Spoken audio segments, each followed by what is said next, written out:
একটা সিম্পল রাতও যে মানুষের কত ব্যস্ততায় কাটে, বিশেষ করে আমার একটা সিম্পল রাত যে কত ব্যস্ততায় কাটে সেটা আপনাদের সাথে শেয়ার করব। কালকে কক্সবাজার চলে যাব, কয়েকদিনের জন্য চট্টগ্রাম আসছিলাম কলেজের ছুটি নিয়ে, কারণ বাচ্চার বার্থডে ছিল, তার কিছু শপিং ছিল, তারপর বাচ্চার বাবার খাওয়া দাওয়া সব কিছু শেষ হয়ে গেছিলো, সেই জিনিসগুলো ফ্রিজে রান্না করে রাখতে হবে। তারপর চিন্তা করলাম এই যে সব কিছু তো সামলে নিলাম, এখন কালকে দুপুরে খাবার খেতে হবে যাওয়ার আগে, সেগুলো একটু রাতেই সেরে নিতে চাচ্ছিলাম, কারণ আমার হচ্ছে বাচ্চার বার্থডের যে শপিংগুলো করলাম সেগুলো একটু স্টিচ করতে হবে, এগুলো আমি নিজের হাতেই করি সব সময়। তাই এদিকে একটা মিষ্টি কুমড়া ছিল ফ্রিজে, সেটা চিংড়ি দিয়ে একটু রান্না বসিয়ে দিলাম। পাশাপাশি আমার হাজব্যান্ড অফিসে চলে যাবে সকালবেলা, তার জন্য প্রায় সময় উঠা হয় না সকালে, কিছু থাকলে সে খেয়ে যায় আর না থাকলে খেয়ে যায় না, বাইরে তালা দিয়ে আমাদেরকে চলে যায়, আমরা প্রায় সময় ঘুমে থাকি। যাই হোক, পাউরুটি আছে বাসায় আর ডিমও আছে, তাই ডিমটা একটু ফেটিয়ে নিলাম। তারপরের দিকে পাউরুটির সাইজটা অনেক বেশি বড় ছিল, স্যান্ডউইচ সাইজ যেটা, দুইটা পাউরুটি আমি একটু পোস্ট করে রাখতেছি, তার জন্য সকালে একটু গরম দিয়ে দিব। এখন প্রায় 2:30 বেজে গেছে। এই কাজগুলো একটু আগায় রাখলে আমি তো সারা রাত জেগে থাকবো, কারণ সেলাই মেশিনে থাকবো, তাই চিন্তা করলাম এই কাজগুলো একটু আগায় রাখি। এই যে পাউরুটি অলরেডি পোস্ট হয়ে গেছে, দুইটা পাউরুটি পোস্ট করে রাখবো। আমার দুইটা পাউরুটি প্রায় কমপ্লিট। এই জিনিসগুলো আগায় রাখার পরে আমার চলে যেতে হবে সেলাই মেশিনে, বাচ্চাদের জামাটা একটু ঠিক করতে হবে। আমার বড় বাচ্চার জন্মদিনে আমি সব সময় আমার নিজের হাতে জামা স্টিচ করে দিই তাকে। আমার আগে থেকে প্ল্যান না থাকলেও শুধু 2 দিন 3 দিন বা 1 দিন সময় পেলেও আমি চেষ্টা করি যে আমার বাচ্চার জামাটা যেন আমি সেলাই করি তার জন্মদিনে। আমার ইচ্ছা করে না বাইরের কেনা বা রেডিমেড তাকে পরানো, বিশেষ করে বার্থডেতে। সব সময় তো পরাই রেডিমেড, কিন্তু বার্থডের ক্ষেত্রে আমার ইচ্ছা করে আমার ফ্যাশনের ড্রেসটা সে পরবে। যাই হোক, সে প্রায় সময় আমি কলেজে চলে গেলে সে আমার সব হিজাব নামায়ে তারপর সেগুলো নিয়ে শাড়ি পরা শুরু করে তার কাজিনদেরকে নিয়ে। সেই জিনিসগুলো আমি প্রায় সময় দেখি, এত শাড়ির প্রতি তার ক্রেভিংস হলো এর মধ্যে, তাই চিন্তা করলাম যে এইবার তার জন্মদিনে আমি শাড়ি তাকে বানিয়ে দিব। তারপর আমি একটা দুইটা ভিডিও দেখছি, যখন ঘুমাতে যাই বাচ্চাদেরকে নিয়ে তখন মোবাইলটা যখন একটু টিপি তখন 2-1টা ইউটিউবে ভিডিও দেখি, 1 মিনিট 2 মিনিট দেখার পর আমার আর ধৈর্য থাকে না, দেখি না, ঘুমাই যাই। তাই তার জন্য আমি যেই কথা সেই কাজ, শপিংয়ে চলে গেলাম। শপিংয়ে যাওয়ার পরে একটা শাড়ি সিলেক্ট করে নিয়ে আসলাম। এটা গজ কাপড় নিয়েছি আমি, এটা কোনো শাড়ি না, গজ কাপড় দিয়েই তাকে বানিয়ে দিব। তারপর আমি এখানে মাপ নিয়ে নিচ্ছি, সেটা লম্বাতে তো আমাদের মতোই আছে, তাই তার জন্য একটা দূরত্ব রেখে তার হাইট অনুসারে আমি শাড়িটাকে কেটে নিচ্ছিলাম। এক হাত দিয়ে শাড়ি কাটতেছি, তারপর হচ্ছে আরেক হাত দিয়ে মোবাইলটা ধরে আছি, কারণ রাতে তো সবাই ঘুম। আর হচ্ছে সুতাটাও আমি সিলেক্ট করে নিলাম কোন সুতাটা দিব। আর তার পেটিকুটের জন্য কাপড় নিয়ে নিলাম সেমভাবে শাড়ির সাথে ম্যাজেন্ডা, প্লাস হচ্ছে লেসটা আমি সিলেক্ট করছি সবুজ কালারের। আমার মনে হচ্ছে ওকে বটম গ্রিনে খুব বেশি ভালো লাগবে। আমি শাড়িও কিনতে চাইছিলাম বটম গ্রিন, কিন্তু আমি পাই নাই, তাই হচ্ছে লেসটাকে আমি গ্রিন রেখেছি। এই আর কি, শাড়িটা প্রায় হচ্ছে আমি কাঁচাটা সব দিক দিয়ে সেলাই করে নিচ্ছি, আসলার কাঁচা প্লাস হচ্ছে যে পাশ দিয়ে আমি পরা শুরু করি সেই কাঁচাগুলো আমি সেলাই করে নিচ্ছি। আর আমি যেই পাশ দিয়ে কাটছি হাইটের ক্ষেত্রে আমি প্রায় 10 ইঞ্চি কেটে নিয়েছি, ওই 10 ইঞ্চির পাশটাও আমি সেলাই করে নিলাম। এখন আমি আসলার পাশ থেকে শুরু করে একদম নিচে পর্যন্ত সব দিকে আমি লেসটা লাগিয়ে নিচ্ছি। ফার্স্ট কাজ হচ্ছে হাইটটা কেটে নিছি, তারপর আমি লেসটা লাগিয়ে নিব। সেলাই করার পরে লেসটা লাগানোর জন্য আমি শাড়িটা মেশিনে অলরেডি বসিয়ে নিয়েছি, এখন লেসটা লাগিয়ে নিব। কিন্তু এক হাত দিয়ে মোবাইল ধরে আসলে সেলাই করা পসিবল হইতেছে না, তাই সামান্য একটু একটু আমি ক্লিপ নিয়ে রাখছি, ওই ক্লিপগুলাই আমি এই ভিডিওতে অ্যাড করে দিচ্ছি। এই আর কি, প্রায় সেলাই হয়ে গেছে, লেস লাগানো কমপ্লিট। এখন আমার কাজ হচ্ছে ওর কোমর কতটুকু, সেই কোমর অনুসারে আমার তার কুচিটাকে সেট করতে হবে। তার কোমর হচ্ছে 21 ইঞ্চি, সেটার সাথে আমি কয়েকটা ভিডিও দেখছি ইউটিউবে, সেখানে দেখলাম যতটুকু কোমর তার চেয়ে 10 ইঞ্চি বাড়িয়ে কুচিটা সেটিং করতে হয়। আমার বাচ্চার কোমর হচ্ছে 21, তাই আমি 10 ইঞ্চি বাড়িয়ে প্রায় 31 ইঞ্চির জায়গায় আমি 32 ইঞ্চি নিয়েছি। 32 ইঞ্চিতে আমি কুচিটা সেটিং করে নিব। এই আর কি, আমার আসলা লাগানো প্রায় শেষ। এখন কুচিটা আমি সেলাই করব ঠিক আছে, কিন্তু আমার হচ্ছে সাহসে দিচ্ছে না, যেহেতু বাচ্চা ঘুম। 21 ইঞ্চি সেটা আমি একটা প্যান্ট থেকে নিয়েছি ওর যে সেলোয়ার সেটা থেকে। তাই আমি এই কুচিটার কাজ এখন করব না, চিন্তা করে রাখছি, সব কাজ এগিয়ে নিব। এই যে আমার প্রায় হচ্ছে সেলাইটা হয়ে গেছে, কিন্তু আমি 10 ইঞ্চি যে কাপড়টা কেটে রাখছিলাম সেটা চিন্তা করছি একটা ডিজাইন করব। আমি আসলাতে সেই একটু কুচি দিয়ে ওই কাপড়টা দিয়ে ডিজাইন করে নিব। তাই আমি ওই কাপড়টার কাঁচাটা সেলাই করে নিলাম, কুচিটাও বানিয়ে নিলাম। এখন আমি আসলার সাথে ওই কুচিটা সেটিং করে নিচ্ছি। আর ফার্স্টে আমি এখানে একটা ভুল করে ফেলছিলাম, সেটা হচ্ছে ফার্স্টে আসলার মধ্যে আমি লেসটা লাগিয়ে নিচ্ছিলাম, কিন্তু পরে চিন্তা করলাম লেসটা তো দেখা যাবে না, তাই কুচিটা সেটিং করার পরে কুচির উপর লেসটা দিয়ে দিলাম। এখন খুবই ভালো লাগছে আমার। আমি আসলাতে একটু অল্প স্বল্প কাজ করব ফেব্রিক দিয়ে, তবে সেটা কখন যে করব আমি জানি না, কারণ এই রাতটাই হচ্ছে আমার লাস্ট রাত। আমি হচ্ছে আমার শ্বশুরবাড়িতে অথবা ওর দাদুর বাড়িতে গেলে হয়তো এইসব কাজ করতে পারবো না, তখন অনেক ব্যস্ততায় পড়ে যাব, কলেজ, বাচ্চা কাচ্চা, রান্নাবান্না। এই প্যান্ট থেকে আমি তার কোমরটা নিয়ে নিয়েছিলাম প্রায় 16 পর্যন্ত, কিন্তু এটা আমার তেমন মনে হচ্ছে না এটা পারফেক্ট হবে। 21 একবার করব ভেবে নিয়েছিলাম, কিন্তু তাও আমার মনে হচ্ছে না এটা পারফেক্ট হবে। তাই আমি ওর জন্য সকালবেলা পর্যন্ত ওয়েট করব, ওর কোমরটা সে ওঠার পরে ওর কোমরটা দেখে ওর যে মাপটা ফিজিক্যালি সেটাই নিব। এখন আমি পেটিকুটটা সেলাই করার জন্য কাপড়টা কেটে নিলাম, এখন পেটিকুটটা সেলাই করতেছি, সুতাটাকে ববিনে ঢুকাচ্ছি। এই হচ্ছে কথা, প্রায় কমপ্লিট। পেটিকুট সেলাতে অতক্ষণ লাগে না, জাস্ট হচ্ছে 10 মিনিট বা 20 মিনিট। তাও হচ্ছে রাতের কাজ, তো রাতটা কেমনে কেমনে চলেই যাচ্ছে, খুবই আর্লি যাচ্ছে, কিন্তু যখন ঘুমাই তখন মনে হয় অনেক বেশি, এত বড় রাত কিভাবে শেষ হয়। সকালে হচ্ছে খুব শীতকালে দেখা যায় যে সকালে আর্লি উঠি আমরা, এমনিতে 12টায় উঠলে, এখন সকালবেলা দেখা যায় যে আমরা 9টা 10টার দিকে উঠে যাই, এই আর কি। এই যে পেটিকুটের আমি কাঁচাটা সেলাই করে নিলাম, পেটিকুটের উপরের দিকটা সেলাই করে নিলাম। এই পেটিকুটে আমি ভিতরের দিকে সুতা দেখা যায় ওরকম করে সেলাই করি নাই, এই আড়ঙে যেরকম করে সেলাই করে আমি প্রায় সময় বাচ্চাদের কাপড়গুলো সেলাই করার সময় ভিতরে একটা পার্ট রাখি, সেভাবে সেলাই করি। এই যে একটা সেলাই দেওয়ার পরে সেটাকে উল্টিয়ে আরেকটা সেলাই দিই।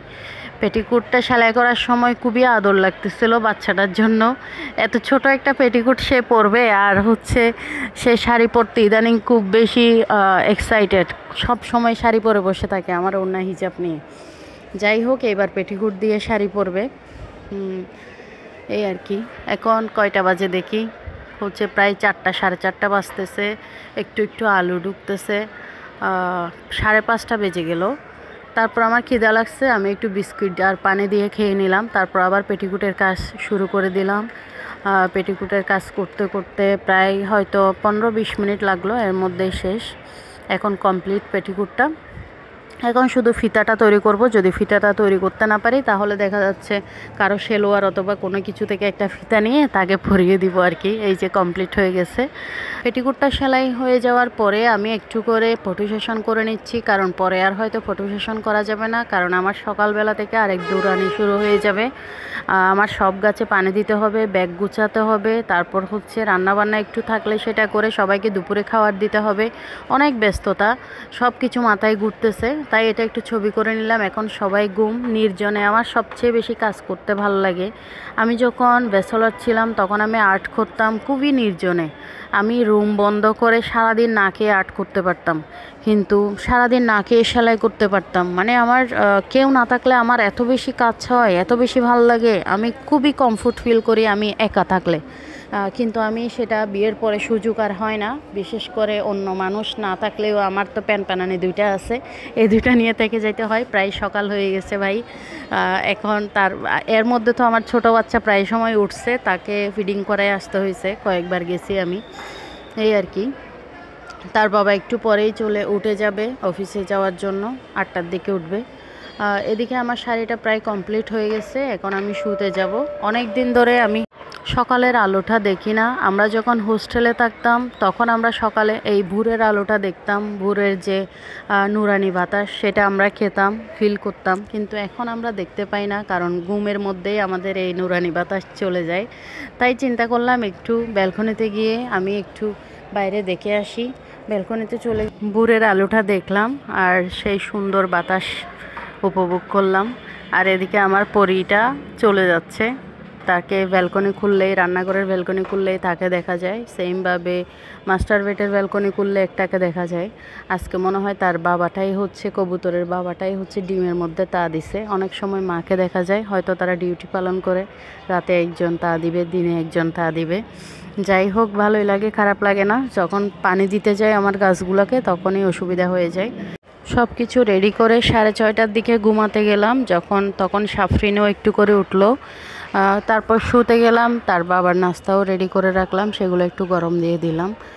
ও হয়তো 8টার দিকে উঠবে, তখন যদি ঠান্ডা হয় তাহলে একটু ওভেনে গরম দিয়ে খাবে। তারপর হচ্ছে ঘুমাতে গিয়ে 10:30টার দিকে ঘুম ভেঙে গেল। তাড়াতাড়ি করে উঠে গেলাম, কারণ 3:30টায় আমার ট্রেন। উঠেই বাঁধাকপি ছিল ফ্রিজে একটা, সেটাও রান্না করতে মন চাইলো। কিছু আমি একটু করে নিয়ে যাব কক্সবাজার, আর একটু করে এখানে দুপুরে খাবো আর কি। আর একটু মরিচ ভর্তা ছিল, ভর্তা ছিল না, কাঁচা মরিচ ছিল, সেগুলো দিয়ে কি করব তাই চিন্তা করলাম একটু কাঁচা মরিচের ভর্তা বানিয়ে নিব। লবণের ইলিশের একটা টুকরা ছিল সেটা দিয়ে।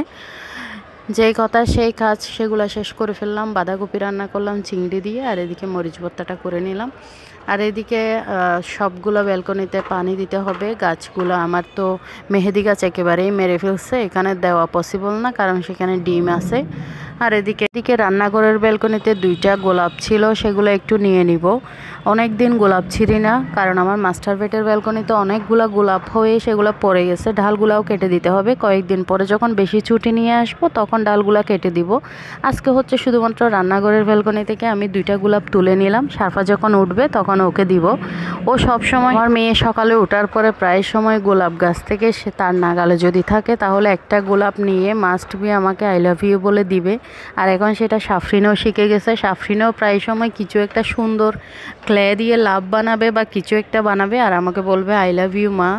আমার খুব বেশি ভালো লাগে। এই হচ্ছে, তাই 2টা গোলাপ তুলে নিলাম তাকে, সে উঠলে দিব। আর এদিকে হচ্ছে কামলা কাটতেছি, জামাই তো তাও নাম করে না। এই যে কামলা কাটতেছি, জুতাগুলো সব ধুইলাম গরম পানি দিয়ে।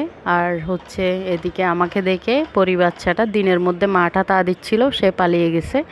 আর এদিকে এই গাছের মধ্যে একটু পানি দিয়ে নিচ্ছি। এটা হচ্ছে ভাত পাতা গাছ, এটা আমি এক জায়গা থেকে পার্সেল করে নিয়ে আসছি। সারফার ফুফির বাসায় বেবি দেখতে গেছিলাম, নিউবর্ন বেবি, তার কাছ থেকে আমি এটা পেয়েছি। ওনাদের নাকি এটা লাগবে না, বাসা চেঞ্জ করবে, কিন্তু আমার তো এটা মাস্ট বি লাগবে, তাই আমি কষ্ট হলেও গাড়িতে করে এটা নিয়ে আসছি।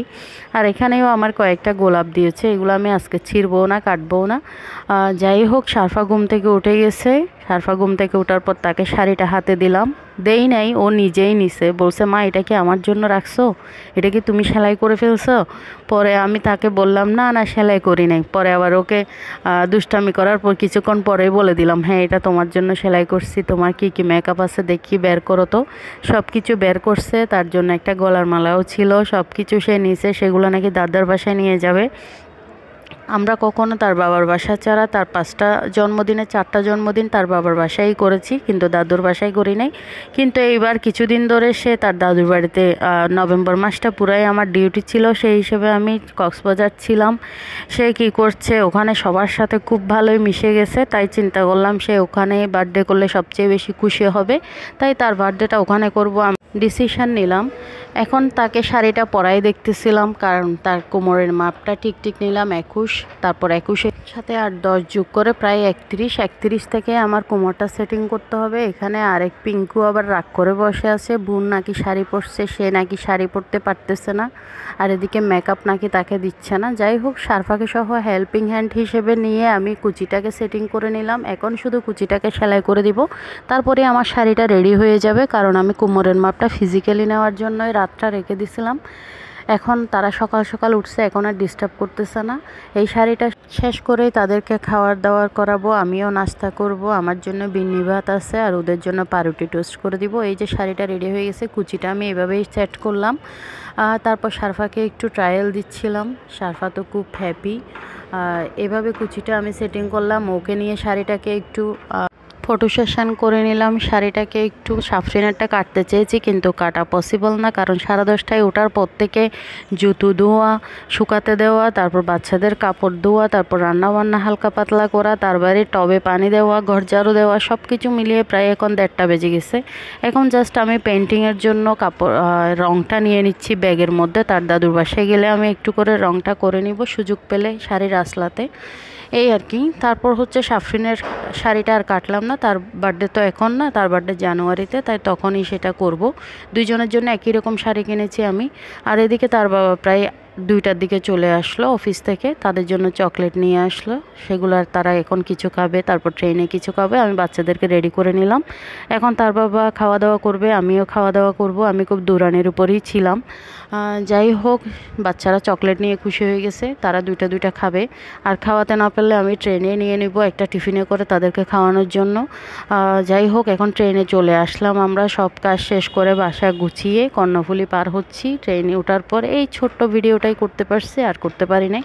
আর সারফা এদিকে চকলেট খাচ্ছিল। এই কিন্ডার জয়টা নাকি তার খুবই ভালো লাগছে, এটা নাকি খুব ভালো কোয়ালিটির কিন্ডার জয় তার বাবা আনছে, সেটা সেও খুব পছন্দ করছে। সাফরিন এদিকে ঘুমাই চলে গেছে, প্রায় হচ্ছে দুপুরের টাইম, যেহেতু তারা গাড়িতে উঠলো, তাই এখন প্রায় 4টা। আমরা কর্ণফুলী ব্রিজ পার করছিলাম, এই টাইমে হচ্ছে সে ঘুমাই গেছে। আর এদিকে সারফা কিন্ডার জয়টা খেয়ে নিচ্ছে, তার বাগেরটা, সাফরিনেরটা এখনও আছে। আর আমার সাথে সে একটু শেয়ার করতেছিল, মা দেখো এখানে কত সুন্দর একটা খেলনা পেয়েছি, এটা একটু সেটিং করে দাও। আমি বললাম এটা এখন না, আমি তোমাকে বাসায় গেলে সেটিং করে দিব। যাই হোক, এভাবেই আমরা কক্সবাজার চলে আসলাম প্রায় 8:30টার দিকে। এটাই আমার এইবার ডিসেম্বর এই বছরের লাস্ট জার্নি কক্সবাজার। আবার যখন যাব অনেক দিন থাকবো, কারণ আমার ছুটি থাকবে কলেজে, তাই এর মধ্যে এই বছর আর আসা হবে না। তারপর আমি পরদিন গিয়ে আমি কলেজে চলে গেলাম। কলেজে গিয়ে ক্লাস নিলাম। আমার একটা ডিউটি ছিল, ফিজিক্স ডিপার্টমেন্টে ডিউটিটা করলাম। ডিউটি শেষ করে আমি আবার স্কুলে চলে গেলাম। সারফার একটা স্কুল কক্সবাজার, খবর নিচ্ছিলাম কোথায় দিব সারফাকে, কক্সবাজার নাকি চিটাং, আমরা এখনও সিদ্ধান্ত নিতে পারতেছি না। সবাই বলতেছে মায়ের পাশে দিলে বেটার, তাই বিএম ল্যাবরেটরি ছাড়া ঝুঁকে অন্য স্কুলগুলো আমার অত ভালো লাগতেছে না। সব মিলিয়ে বিএম ল্যাবরেটরিতে গিয়ে একটু খোঁজ নিয়ে আসলাম এবং ফর্মটা নিয়ে আসলাম তাদের। এরপরে খবর পাচ্ছি আমার বাবা চলে আসছে বাসায়, যা ঠেলা। এবার সব কিছু আমি ছোটোখাটো অল্প অল্প জিনিস রান্না করে চট্টগ্রাম থেকে নিয়ে আসছিলাম, যেন আমার প্রথম বেলা বা দ্বিতীয় বেলায় কষ্ট না হয়, সেই জিনিসগুলোও আছে। তারপর আমি একটু হালকা পাতলা বাজার করে নিলাম। সারফার জন্য একটা কার্ড নিয়ে নিলাম অঙ্কন করার জন্য, হ্যাপি বার্থডে অঙ্কন করার জন্য। সেগুলো নিয়ে বাসায় গেলাম। বাসায় গিয়ে মাছ ভাজতে দিলাম, বেগুন ভর্তা করলাম। তারপর এদিকে দেখলাম বাবা আসতে, উনি কিছু কাগজের জন্য আসছিল, এই আর কি। ওনার জন্য খাবারটা রেডি করে দিছি, যা আছে তা দিয়ে। ভাবিদের কাছে অল্প অল্প তরকারি ছিল, সব কিছুই উনি অনেক বেশি লাকি, যখন আসে তখন অনেক রকম খাবার হয়ে যায়। আর এদিকে আমি বাচ্চার আর্টটাও করে নিলাম। এভাবেই দিনটা শেষ হয়ে গেল।